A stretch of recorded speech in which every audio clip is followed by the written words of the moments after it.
Sastra. Bincang Sastra. Ya, pendengar Bincang Sastra masih berlanjut dan masih menempatkan saya Nur Atmaja bersama dengan Mas Pitoyo Amri. Waduh. Ya mungkin kalau untuk para pembaca yang suka dengan wayang ini akan mengenal penulis Pitoyo Amri. Mas Amri, ini kalau pembaca-pembacanya kenal secara personal tidak atau istilahnya ya mungkin karena ini sangat-sangat eksklusif kalau saya bilang ya. Oke. Eksklusif, pembacanya tuh limited gitu. Nah ini secara pribadi ini mengenal tidak untuk paling tidak pembaca saya itu usia sekian lah. Saya menangkap pembaca saya kebanyakan dari media sosial. Saya bikin fanpage di Facebook juga. Itu di fanpage saya itu sekitar 20 ribuan yang like, ya. Cukup banyak juga ya. Terus kemudian saya di Twitter itu followernya sekitar 3.500 orang. Dari mereka saya mencoba menangkap, di Goodreads juga ada. Mencoba menangkap seperti apa. Kalau rentang usia itu bahkan saya punya pembaca usia SD, Mbak. Pernah bikin kirim email ke saya. Artinya menyatakan senang ini membaca wayang dari sudut pandang yang berbeda. Dia cerita di situ. Terus kemudian bahkan beberapa hari kemudian orang tuanya menghubungi saya.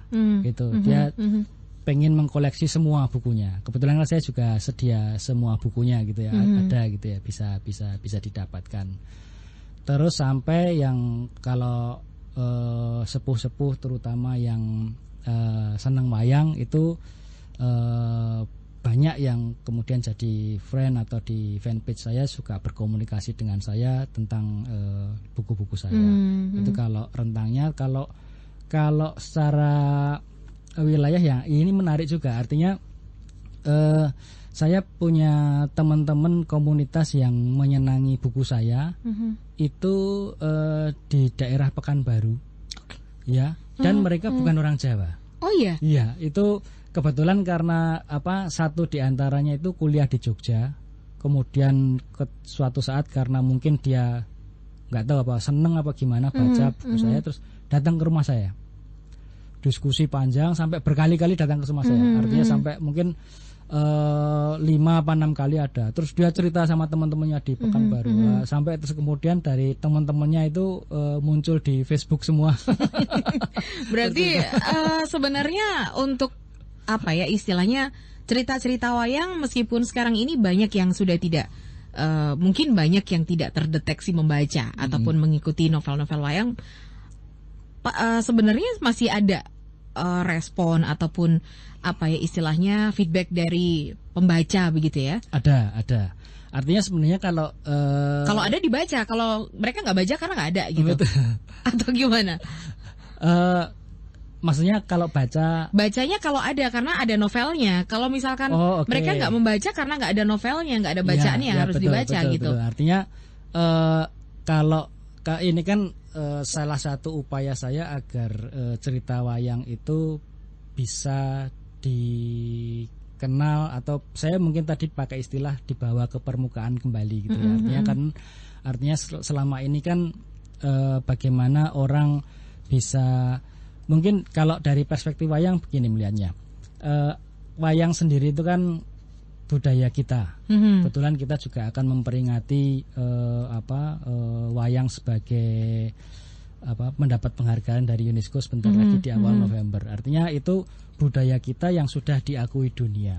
Tapi wayang sendiri itu kan sebenarnya seni pertunjukan, bukan ceritanya. Ceritanya bisa apa aja. Salah satunya adalah Mahabharata dan Ramayana. Cuman bagaimana seni pertunjukan itu agar selalu bisa bisa selalu dikenal, bisa selalu berada di sekitar kita, terutama oleh generasi muda kita, itu kan butuh upaya, Mbak. Artinya, salah satunya mungkin yang coba saya kenalkan adalah dari perspektif cerita sendiri, dengan harapan ketika orang mengenal ceritanya, salah satu perspektif ceritanya ya, karena cerita sendiri kan banyak ada wayang Mena, ada wayang Madya gitu ya.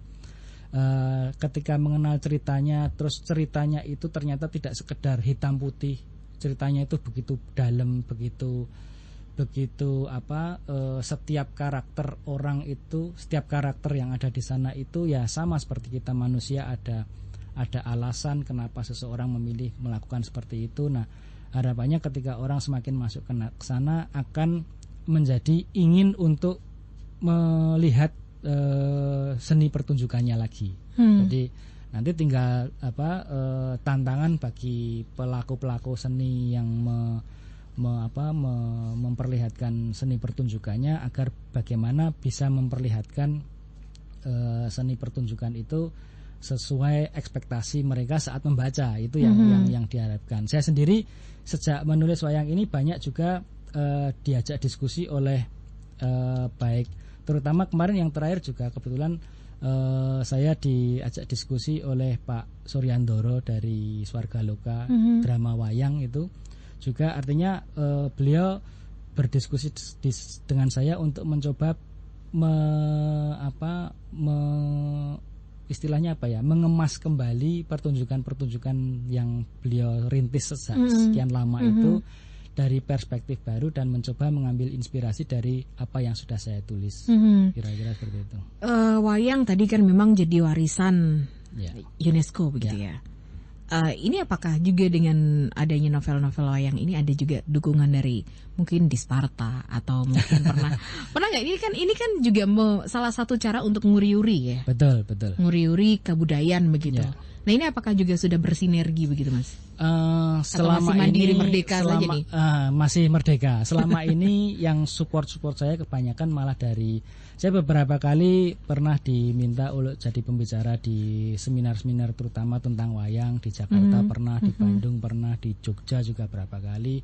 Cuman yang utamanya dari pihak-pihak entah komunitas wayang, organisasi wayang, pencinta wayang, yang dari sisi pemerintah belum pernah. Belum pernah untuk dicoba ya? Ya, belum pernah dicoba.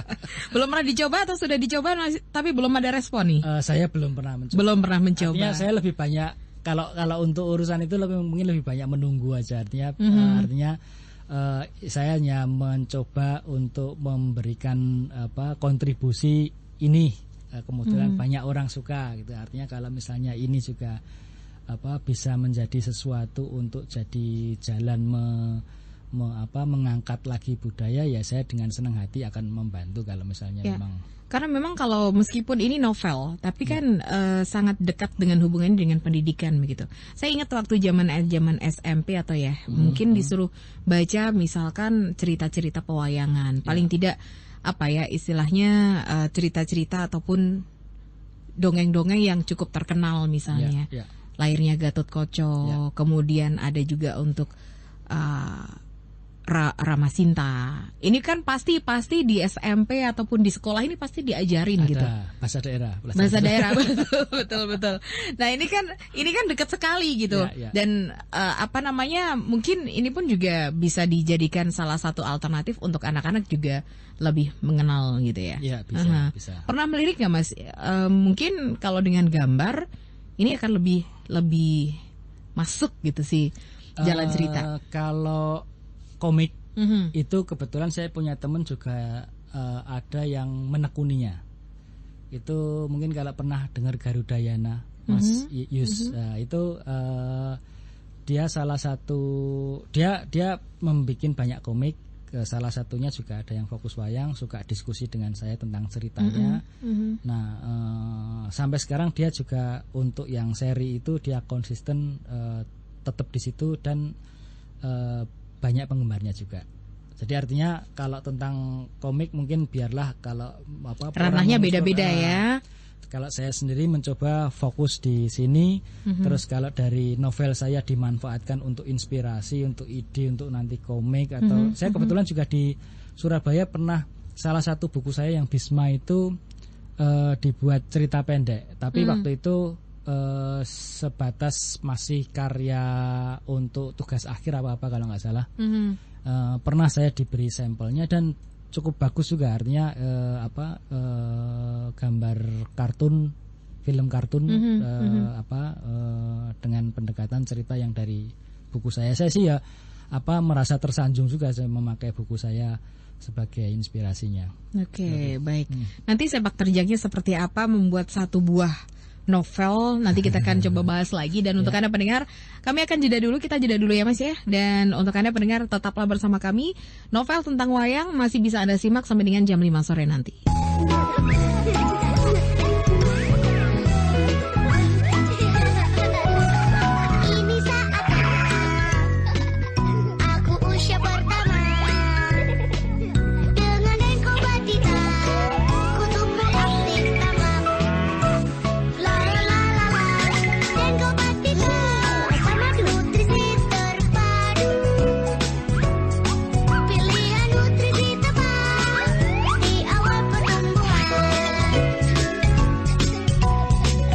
Denko Batita, si super hemat. Susu pertumbuhan untuk usia 1-3 tahun. Denko Batita adalah inovasi dari Nestle Research Center, lembaga penelitian nutrisi yang berpusat di Switzerland.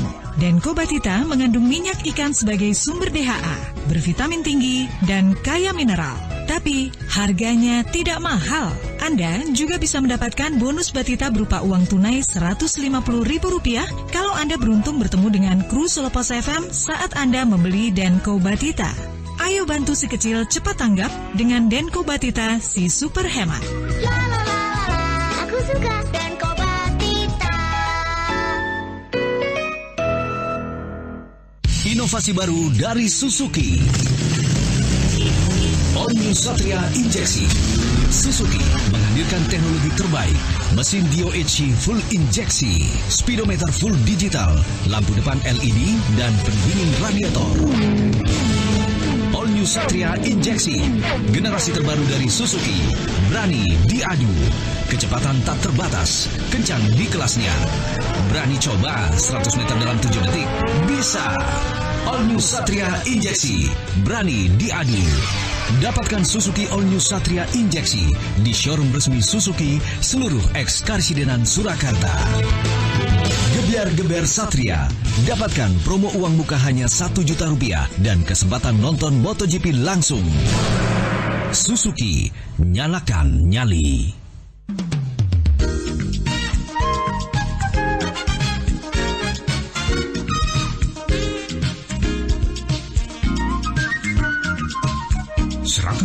Sulepos FM, jendela informasi terkini.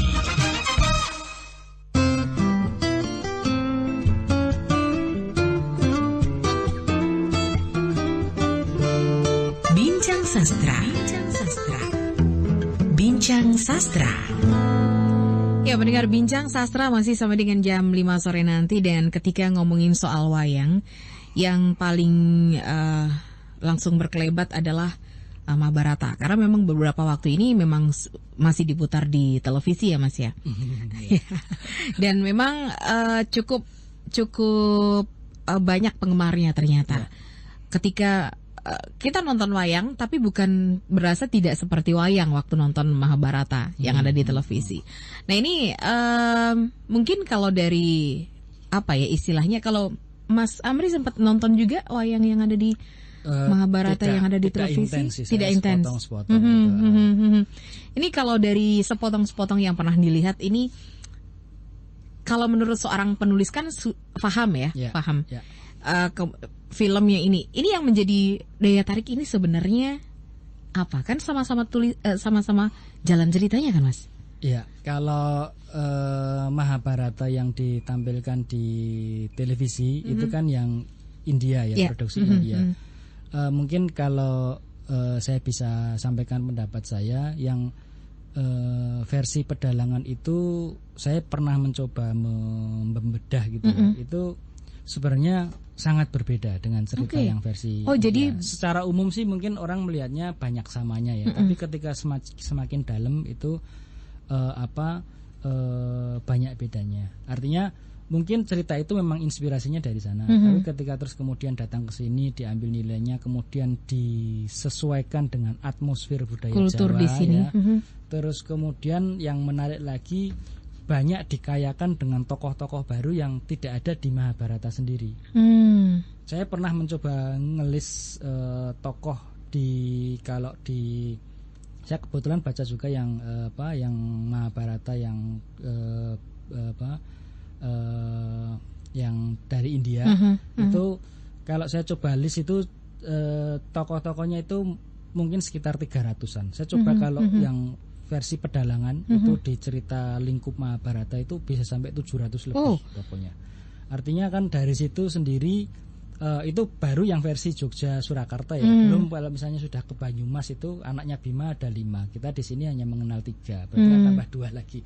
Itu mungkin yang dari dari sana ya. Belum merambah ke sana. Jadi artinya kan pendalaman entah itu karakter, cerita, kemudian nilai yang ditawarkan, bahkan mungkin setiap daerah juga berbeda.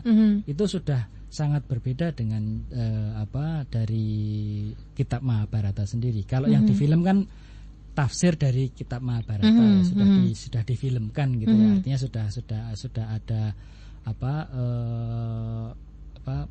perubahan di sana dari kitabnya sendiri.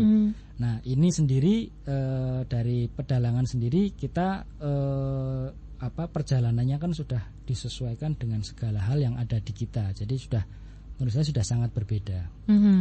Yang ini yang paling misalnya ketika membedah dari istilahnya dari versi India dengan versi pedalangan Jawa, ini paling membedakan misalkan ketika observasi mau nulis, yang membedain banget selain tokoh-tokoh ini, apakah jalan cerita juga sempat ada yang benar yang mana nih? Saya sih tetap mengacu ke cerita pedalangan. Artinya di sini mungkin tidak ada mana yang benar mana yang salah. Artinya hanya memilih apa yang saya pakai gitu ya. Nah, terus kemudian ketika pendalaman karakter itu artinya itu akan kerasa beda. Misalnya saya baca bukunya yang versi India yang versinya Raja Gopal gitu ya. Itu ketika menggambarkan seseorang tokoh itu akan nuansanya sepertinya seperti beda gitu. Saya mungkin sulit mengungkapkannya, tapi kalau di versi pedalangan, kisah-kisah pedalangan baik yang dulu Kartapraja, Sastra Mirudo itu ya yang itu karakter, karena kita mungkin di Jawa ya, saya jadi begitu mengenal karakter Jawanya itu sangat kelihatan. Jadi sebagai seorang yang memiliki budaya di sini beda dengan itu akan terlihat dari jalannya cerita itu. Ketika misalnya katakanlah ada suatu hal, kemudian orang itu karakter itu merespon sesuatu hal, itu kan sangat kelihatan dari situ. Oh, ini sangat atmosfernya Jawa, ini kok beda ya, nggak kenalnya itu seperti itu kira-kira, Mbak. Oke. Nah, tadi sempat ketika off air kita ngobrol, pernah nggak di istilahnya dikomplain dengan pembacanya gitu? Karena yang misalkan saya mengidolakan Arjuna, tapi ketika ini kok ada istrinya banyak banget, kemudian sifatnya kok kayak begini banget gitu. Nah, tadi yang Mas Amri juga bilang, kok saya sekarang malah justru lebih simpati ke Karna ya. Nah, ini pernah nggak dikomplain ataupun ngerusak pakem nih gitu? Sebenarnya hampir semua respon di media sosial ataupun mungkin yang interaksi langsung itu positif responnya. Komplain saya melihatnya nggak sebagai komplain, artinya sebagai kritisi gitu ya. Artinya masukan ke saya tentang hal-hal yang mungkin perlu diperbaiki ya. Saya artinya saya anggap itu sebagai masukan. Mengenai tadi hal-hal yang di luar ekspektasi pembaca sendiri, seperti tadi yang saya ungkapkan, di tulisan-tulisan saya itu saya berusaha untuk tidak memberi penilaian terhadap karakter yang saya tulis. Jadi yang saya perlihatkan adalah situasinya, nuansanya, kemudian pilihan-pilihan keputusan karakter itu ketika menghadapi sesuatu, terus mimik mukanya, bahasa tubuhnya, itu yang saya gambarkan detail di cerita saya. Biarkan pembaca menilai. Nah, ketika pembaca menilai kok jadinya karena yang menurut saya lebih baik ya daripada Arjuna, yaitu penilaian dia, artinya dari apa yang saya gambarkan di buku. Bisa jadi memang seperti itu. Oke. Nah, ini ada pendengar yang bergabung ini dari Bunda Eli yang ada di Mojo Asri. Ya. Mbak Nur, Mas Amri, saya boleh kenalan ya dengan Mas Boleh, Amri. Saya Bunda Eli dari SD, suka banget dengan baca komik wayang, Mahabharata, Wayang Era Purwo. Kosasi. Ya, betul. Buku novelnya Mas Amri di toko buku sudah ada nggak? Tetap semangat ya Mas. Ini tanya rumahnya di mana? Kapan-kapan boleh nih Bunda samperin. Oh boleh. Oke. Ini kalau apa namanya di toko-toko buku, misalkan Gramedia atau Gamas dan lain sebagainya, ini Kalau yang terbaru hampir yakin saya ada. Yang terbaru. Yang kalau yang lama-lama saya kurang yakin, mungkin karena sudah biasanya kan kalau toko buku punya kebijakan sendiri sekian lama. Cuman saya selalu ada stok, kebetulan saya juga saya sediakan untuk order online juga. Oke. Jadi bisa lewat itu. novelwayang.pitoyo.com. novellayang.pitoyo.com. Nah, tinggal diakses saja, bisa akses ke sana, ada alamat emailnya atau order online juga bisa. Kalau mau ke rumah juga enggak apa-apa. Rumahnya di mana nih Mas? Cemani Indah D22. Cemani Indah D22. Ya. Ini Bunda Eli bisa nih nanti kalau misalkan ini langsung tanya ya. Atau Mas Yudi sudah tahu kan rumahnya? Oh belum ya? Belum juga. Oke, sekarang ini ada Bu Sri Almi yang ada di Sragen. Mas Pitoyo, saya dulu tahun 80-an sering baca baca cerita wayang dari karangan Kosasi. Benar seperti yang ini ya. Menurut saya sangat mengena ke membaca. Saya tahu pewayangan karena membaca dari karangan Kosasi seperti cerita Ramasinta, Mahabharata. Nah, ini memang banyak filosofi kehidupan dalam pewayangan. Mengapresiasi untuk Mas Pitoyo mengangkat wayang sebagai karya novelnya. Kalau bisa mengeluarkan cerita dari sisi karakter pertokohan wayang setiap satu novel, Mas. Ya memang ini ya. Ya, jadi saya, memang fokus ya. Sampai yang terbaru itu ada 11 sudah. Itu semua masing-masing buku adalah tokoh dari lahir sampai mati. Mendalam ya. Mau sepak terjangnya pernah nggak ada misalkan gini? Rata-rata 300-400 halaman. Setiap manusia ini kan ada masanya nakal, kemudian dia jadi baik gitu.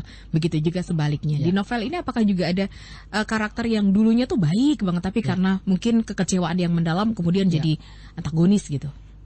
Ada, bisa. Jadi artinya kayak misalnya bukan berarti jahat sekali. Katakanlah Karna gitu ya.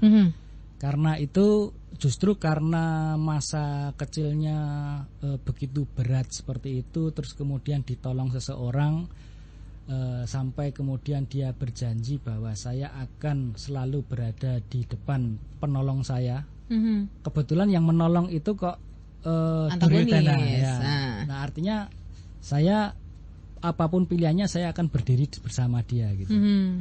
Meskipun tidak sesuai. Walaupun dia tahu itu tidak baik. Duryodhana ya menarik lagi, artinya di buku saya itu saya ceritakan, mungkin orang melihat Duryodhana itu begitu jahat ya, Kurawa yang sulung gitu ya. Tapi saya mencoba mengangkat perspektif seperti ini. Bayangkan dia adalah sulung dari 99 adik. Justru dia adalah seorang kakak yang berusaha untuk memastikan bahwa adik-adiknya itu akan hidup selayaknya. Upayanya ya seperti itu, merebut sebisa mungkin merebut tahta untuk memakmurkan si adik-adik. Betul. Untuk menjaga. Jadi perspektifnya seperti itu saya kalau. Oke, berarti memang ada perspektif yang diambil oleh Mas Pitoyo Amri untuk mengeksplor ataupun menyampaikan kepada pembacanya bahwa ada alasan-alasan tertentu kenapa dia bertindak seperti itu. Ya mungkin belum terungkap pada saat tulisan ataupun karya-karya yang selain Mas Pitoyo Amri ya. Oke. Ya, saya jadi penasaran seperti apa, saya juga belum pernah bacanya bukunya. Oke, Mas Pitoyo Amri, terima kasih sekali untuk berbagi dan sama-sama, saya yakin juga merasa terbantu, merasa diberi kesempatan, merasa senang. Saya juga yakin mungkin bagi pembaca ataupun pendengar Solo Pos FM yang dulunya sering membaca novel terkait dengan wayang, sering membaca tulisan-tulisan dengan wayang, mungkin setelah masa-masa kosasi ataupun yang tulisan-tulisan yang lain mungkin meredup, mungkin ini akan kembali lagi dengan tulisan-tulisan wayang ya. Amin ya. Oke. Sekali lagi terima kasih Mas Pitoyo dan juga Mas Yudi, terima kasih ditemenin. Dan tentunya untuk Anda pendengar, Anda bisa juga membaca ataupun mengakses di novelwayang.pitoyo.com. Saya Nur Atmaja undur diri dari Bincang Sastra. Minggu depan kita kembali. Selamat sore, sampai jumpa.